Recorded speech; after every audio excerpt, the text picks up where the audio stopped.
ಇದು ರಾಜ್ಯದಿಂದ ಕೊಟ್ಟಿದ್ದು, ಕೇಂದ್ರ ಸರ್ಕಾರದಲ್ಲ ಅದು. ಕುಮಾರಸ್ವಾಮಿ ಅವರು ಶ್ವೇತಪತ್ರ ಬಿಡುಗಡೆ ಮಾಡಿ ಎಲ್ಲ ಗ್ಯಾರಂಟಿಗಳಿಗೆ ಖರ್ಚು ಮಾಡ್ತಾ ಇದ್ದೀರಾ, ದುಡ್ಡು ಸಮಾವೇಶಗಳು ಮಾಡ್ತಾ ಇದ್ದೀರಾ, ರಾಜ್ಯದಲ್ಲಿ ಬರ ಇದೆ, ಶ್ವೇತಪತ್ರ ಹೊಡಿಸಿ ಅಂತ ಸವಾಲು. ಕುಮಾರಸ್ವಾಮಿಗಳು ಯಾವ ಪಕ್ಷಗಳು ಇರ್ತಾರ ಏನ್ರಿ, ಅವೆಲ್ಲ ಶ್ವೇತಪತ್ರ ಹೊಳಿಸ್ಬೇಕಾಗ್ತದೆ. ನಮ್ಗಳ ಸಮ್ಮಿಶ್ರ ಇದಾರೆ ಈಗ ಕಡೆದಾರೆ. ಹೌದು, ಮತ್ತು ಅವ್ರಿಗೇನಿದೆ, ಕಾಂಗ್ರೆಸ್ ಬಿಡೋದಾಗ ಅದೊಂದು ಶ್ವೇತಪತ್ರ ಬೇರೆ, ಈಗ BJP ಮತ್ತೊಂದು ಶ್ವೇತಪತ್ರ ಬೇರೆ. BJP ಜೊತೆ ಸೇರ್ಕೊಂಡಿರೋದು ಕುಮಾರಸ್ವಾಮಿ ಅವರು ಪ್ಲಸ್ ಮೈನಸ್ ಅದು ಅವ್ರಿಗೆ ಕೇಳಿಬಿಡಿಪ್ಪ, ಜನ ತೀರ್ಮಾನ ಮಾಡ್ತಾರೆ. 2 ಕ್ಷೇತ್ರ ಮಾತ್ರ ಕೊಡ್ತಾರಂತೆ JDSನವ್ರಿಗೆ. ನನಗೆ ಗೊತ್ತಿಲ್ಲ. ಮತ್ತು 2 ಕ್ಷೇತ್ರ ತೊಗೊಂಡು ಅವ್ರು ಸಮಾಧಾನ ಆಗ್ತಿದ್ರೆ ಮತ್ತು ಅವ್ರದ್ದು ಪಕ್ಷದ ಪರಿಸ್ಥಿತಿ, ಅವ್ರ ಪರಿಸ್ಥಿತಿ ಏನಿದೆ ಅಂತ ಅರ್ಥ ಆಗ್ತದೆ. ನನಗೆ ಗೊತ್ತಿಲ್ಲ ಅದ್ರ ಬಗ್ಗೆ.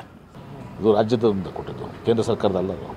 ಕುಮಾರಸ್ವಾಮಿ ಅವರು ಶ್ವೇತಪತ್ರ ಬಿಡುಗಡೆ ಮಾಡಿ ಎಲ್ಲ ಗ್ಯಾರಂಟಿಗಳಿಗೆ ಖರ್ಚು ಮಾಡ್ತಾ ಇದ್ದೀರಾ, ದುಡ್ಡು ಸಮಾವೇಶಗಳು ಮಾಡ್ತಾ ಇದ್ದೀರಾ, ರಾಜ್ಯದಲ್ಲಿ ಬರ ಇದೆ, ಶ್ವೇತಪತ್ರ ಹೊಡಿಸಿ ಅಂತ ಸವಾಲು. ಕುಮಾರಸ್ವಾಮಿಗಳು ಯಾವ ಪಕ್ಷಗಳು ಇರ್ತಾರ ಏನ್ರಿ, ಅವೆಲ್ಲ ಶ್ವೇತಪತ್ರ ಹೊಳಿಸ್ಬೇಕಾಗ್ತದೆ. ನಮ್ಗಳ ಸಮ್ಮಿಶ್ರ ಇದಾರೆ ಈಗ ಕಡೆದಾರೆ. ಹೌದು, ಮತ್ತು ಅವ್ರಿಗೇನಿದೆ, ಕಾಂಗ್ರೆಸ್ ಬಿಡೋದಾಗ ಅದೊಂದು ಶ್ವೇತಪತ್ರ ಬೇರೆ, ಈಗ BJP ಮತ್ತೊಂದು ಶ್ವೇತಪತ್ರ ಬೇರೆ. BJP ಜೊತೆ ಸೇರ್ಕೊಂಡಿರೋದು ಕುಮಾರಸ್ವಾಮಿ ಅವರು ಪ್ಲಸ್ ಮೈನಸ್ ಅದು ಅವ್ರಿಗೆ ಕೇಳಿಬಿಡಿಪ್ಪ, ಜನ ತೀರ್ಮಾನ ಮಾಡ್ತಾರೆ. 2 ಕ್ಷೇತ್ರ ಮಾತ್ರ ಕೊಡ್ತಾರಂತೆ JDSನವ್ರಿಗೆ. ನನಗೆ ಗೊತ್ತಿಲ್ಲ. ಮತ್ತು 2 ಕ್ಷೇತ್ರ ತೊಗೊಂಡು ಅವ್ರು ಸಮಾಧಾನ ಆಗ್ತಿದ್ರೆ ಮತ್ತು ಅವ್ರದ್ದು ಪಕ್ಷದ ಪರಿಸ್ಥಿತಿ, ಅವ್ರ ಪರಿಸ್ಥಿತಿ ಏನಿದೆ ಅಂತ ಅರ್ಥ ಆಗ್ತದೆ. ನನಗೆ ಗೊತ್ತಿಲ್ಲ ಅದ್ರ ಬಗ್ಗೆ.